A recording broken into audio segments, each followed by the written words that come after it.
Реальность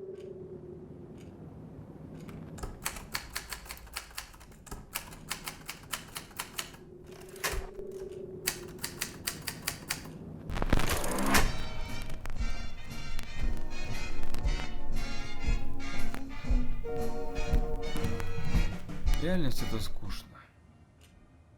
Реальность ограничивает. Я не хочу сказать, что жизненный опыт не важен, но все равно вымысел это куда важнее реальности. Это то, зачем читатель идет в магазин и покупает книгу. Поэтому я всегда и хотел стать писателем. Ты можешь погрузиться в другой мир, увидеть то, чего на самом деле никогда не было. Это магия. Писатель создает новую реальность. Вот чем я занимаюсь. Ну, или занимался. Так или иначе, вдохновение всегда черпается из внешнего мира. Раньше оно черпалось из моего собственного. Ты мог бы пойти на работу, оттуда можно было бы собрать новый материал, почему нет? Я никогда не работал. Вряд ли меня кто-то куда-то возьмет. И тебе не скучно сидеть постоянно дома, никуда не выходить? Почему мне должно быть скучно? Ну, вполне возможно, потому что ты один. Мне никогда не бывало скучно самому. Я всегда считал себя своим лучшим другом. Вот как. Мне скучно находиться с людьми. Я всегда пребывал в своем мире, и все с детства пытались меня убедить, что это ненормально. Поэтому они считают меня странным. И ты ни с кем не говоришь? Я не знаю, о чем с ними говорить. Я не разбираюсь в современной моде, не хожу на футбол, не увлекаюсь автомобилями, мне насрать на семейные ценности, на амбиции и все такое. Мне всего этого не надо. Поэтому лучше быть одному.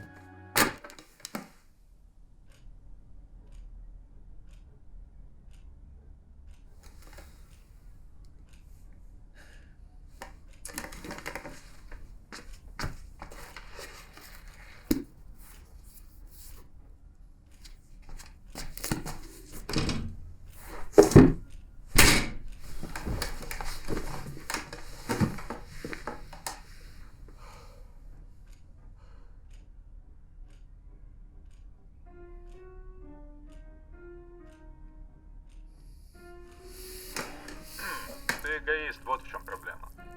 Тебе-то откуда знать? Я все о тебе знаю. У тебя никого нет, кроме себя и своих книг. А что в этом плохого? Я всегда хотел так жить. Никому ничем не обязан, никто тебя не пилит, никто над тобой не висит. А над тобой раньше кто-то висел? К чему вопрос? К тому, что ты никого никогда не любил. Ты так думаешь? Это очевидно. Вполне возможно. Но раз уж на то пошло, я должен кого-то любить.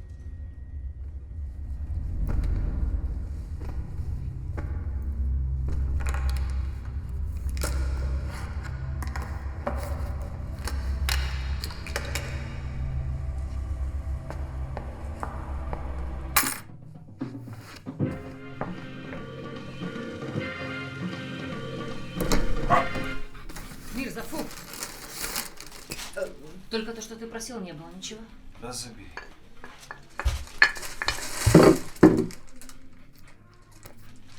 Сдача. Сдача. И чек, чтоб ты знал. Да я тебя умоляю. Ну, мы пошли. Мы пошли. Давай. Я тебя прошу. Ну, не пей много. Хорошо.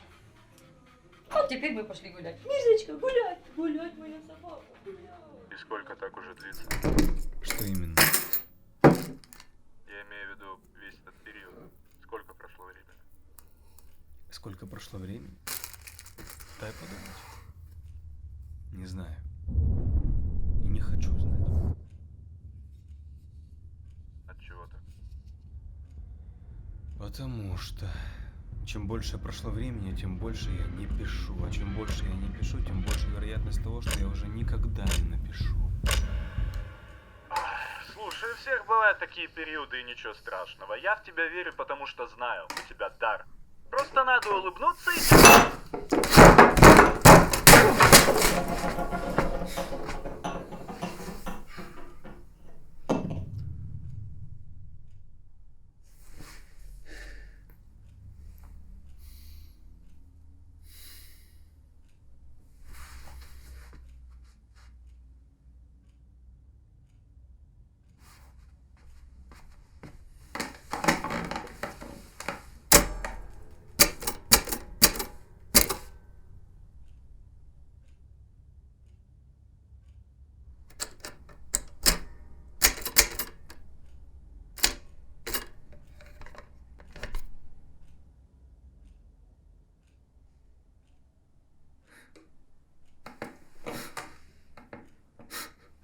Это не просто такой период. Я так давно не писала, что лента машинки пересохла. Забавно и логично одновременно. Я ее меняю и спрашиваю себя о смысле.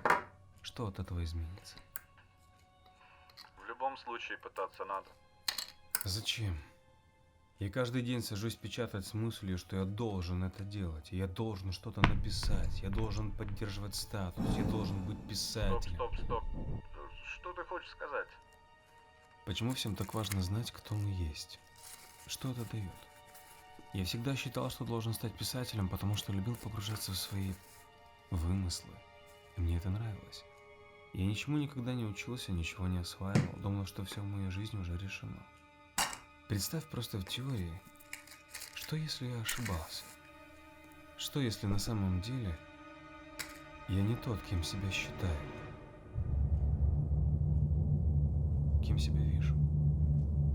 Может, я думал, что должен быть одним человеком, а надо было стать другим? Что тогда? Может, мне надо было стать журналистом или критиком, или еще бог знает кем? Как понять, кто ты, если всю жизнь считал себя кем-то другим?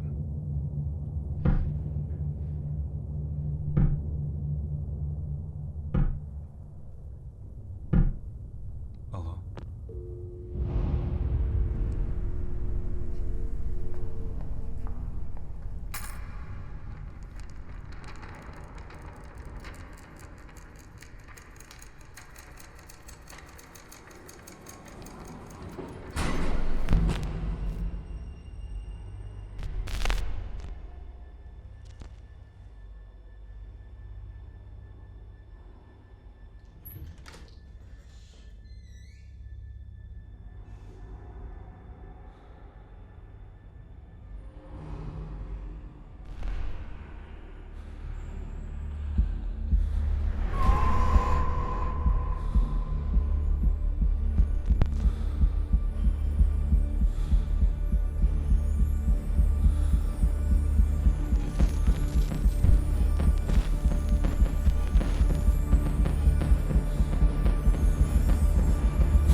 Открывайте, это ваш сосед снизу.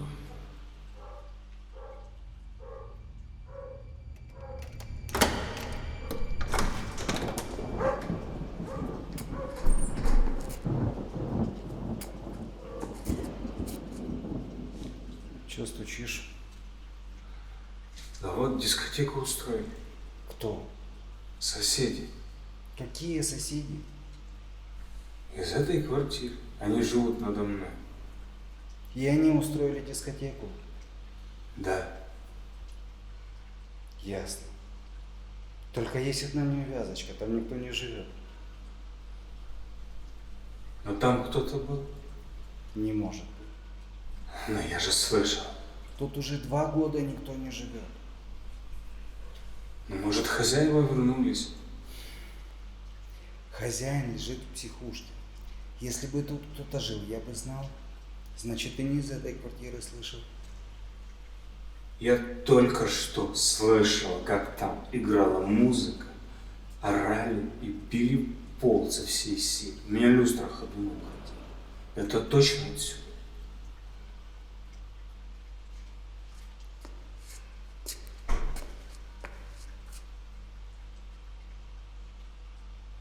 Странно. Конторку что ли? Да. Ну, то есть, до того, как я сюда подошел. А вы разве не слышали? До того, как ты сюда пришел, я вообще ничего не слышал.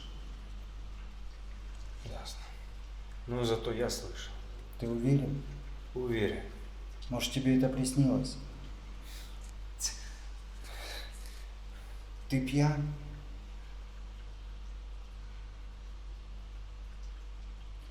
Ладно, иди, ложись спать. 3 часа ночи.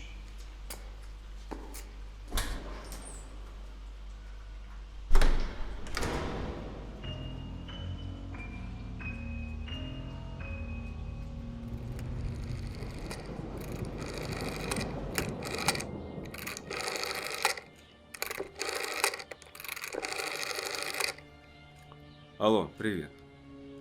Слушай, а ты часом не знаешь, кто живет в квартире надо мной? Я понял.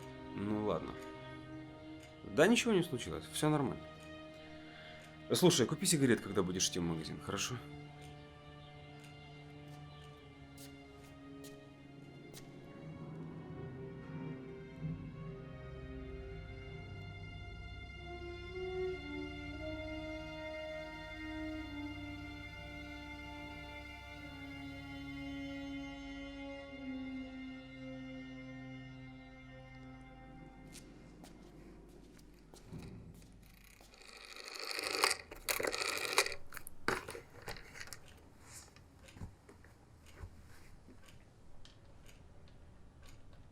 Да, здравствуйте. Это ваш жилец из 107 беспокоит. Да. Скажите, пожалуйста, я хотел бы узнать, проживает ли кто-то в 111 квартире? Это прямо надо мной. Да, если можно. И ее никто не снимает, то есть вы не знаете? Ясно. Я понял, спасибо. До свидания.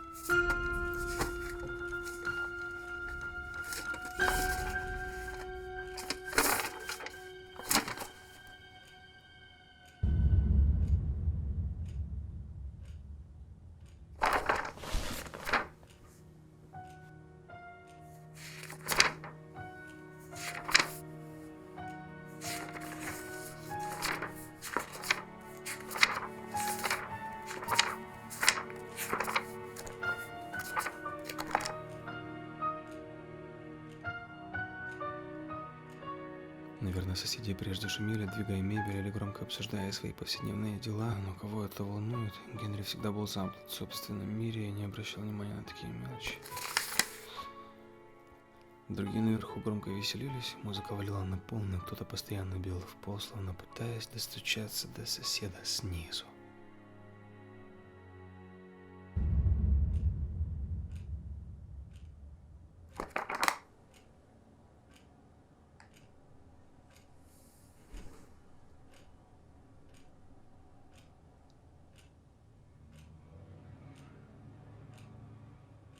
Разве такое могло почудиться?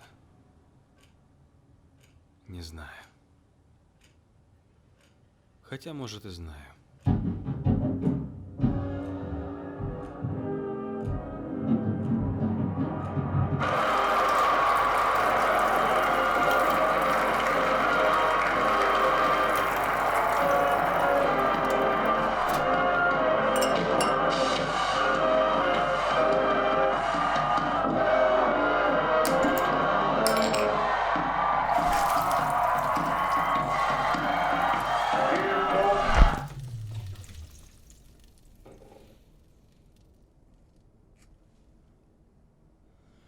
Отлично. Спасибо!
Когда Генри поднимался наверх, вдруг стало тихо, другие наверху не издавали ни звука. В отверстии их дверей все было покрыто мраком, не считая горевшей свечи внутри. Фантом забежал в квартиру и заперся изнутри. Он занес Генри в кровать, пока тот был без сознания. Проснувшись, Генри подумал, что все это был только дурной сон.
Алло.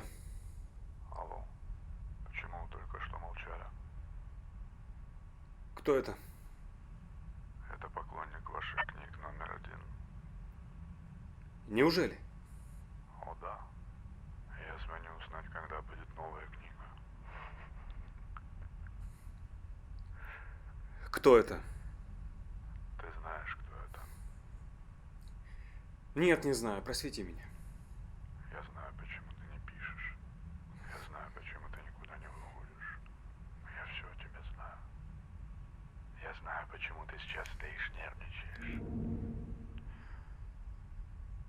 И почему же я не пишу? Ты хочешь, чтобы об этом кто-то сказал вместо тебя? Я знаю, почему я не пишу. И почему же? Потому что от меня ушла девушка. Да ну. И как же ее зовут? Как ее имя? На какую букву она начиналась?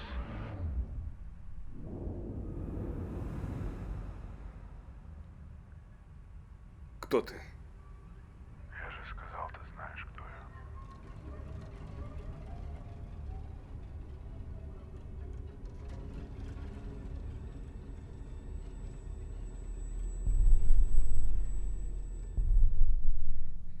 Где ты?